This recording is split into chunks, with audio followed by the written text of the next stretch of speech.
The one single question that was rolling through my mind was, if I could live out my version of the perfect day every day, what would that day look like?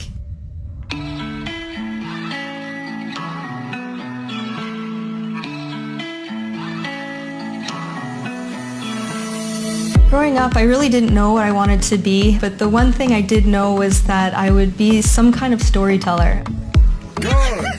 A series of events led me to quit my job in the 9-to-5. I didn't know what I was doing, but I also didn't really care to figure it out right away. I had just booked this one-way ticket to Kathmandu, and from Kathmandu, I was in Thailand for a month. After that, I was in Indonesia for a month. I was behind the camera, I was doing some writing, so I was doing all the things that I loved. But what all these things were going to add up to, at that time, I didn't know. I had no idea. I was just focused on doing something that I loved.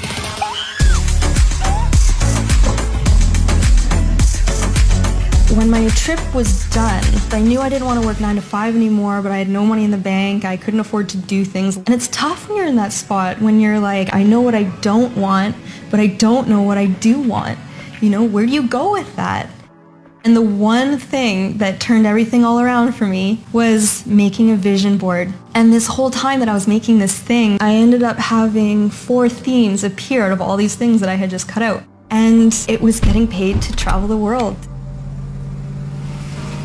Alexi and I were working in Thailand for a little bit, and we came up with the idea of starting an Instagram account that was basically just a bucket list of all the places that we wanted to visit before we died. So we called it Before I Die, and people loved it. They were following it, they were super into it, and before we knew it, we had over 1 million followers on this account.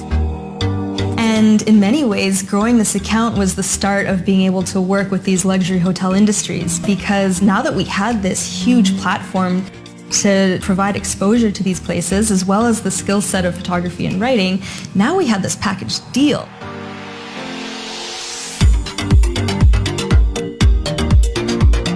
And at this point, we didn't realize that there was an entire industry behind this. Not only were they down to have us, our role was to go to these 5-star luxury properties and have the best possible time we could have and demonstrate to everyone how amazing these resort properties were.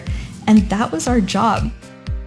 We had such a unique bird's eye view of the entire luxury 5-star industry that we could go to any one of these properties and say, you know what, here's what you're excelling at, here's what you could do a little bit better. But at the end of the day, even though we were traveling, we were still working. We were still providing value for these companies. But the difference is that it barely felt like work because we were doing exactly what it is we love to do. And it was basically fulfilling both this bucket list account as well as the vision board that I had made 3 years prior. They were all coming to fruition because we were doing what it was that we loved to do, following our intuition and our passions and just saying, you know what, we're not 100% sure where we're going to end up with this, but at this point it barely even matters because what we're doing right now is so epic. It's really scary when you quit your 9-to-5 for the first time, especially when you don't have a plan, But when you're ready to learn and go off on your own, you realize and you feel for the first time how big the world is and how much there is out there. And it might be scary to leave the safety of the 9-to-5. There is a space for you in this world where you can do your own thing and you can fill this void with your own magic that is all yours, and there's no feeling like that. Yeah, it's fucking scary. It's intense and you don't know what you're doing. There's ups and downs, but at the end of the day, there's just nothing like doing your own thing. I go by Mindy the Lion. I'm a social media consultant as well as an independent content creator, doing it all from behind my laptop.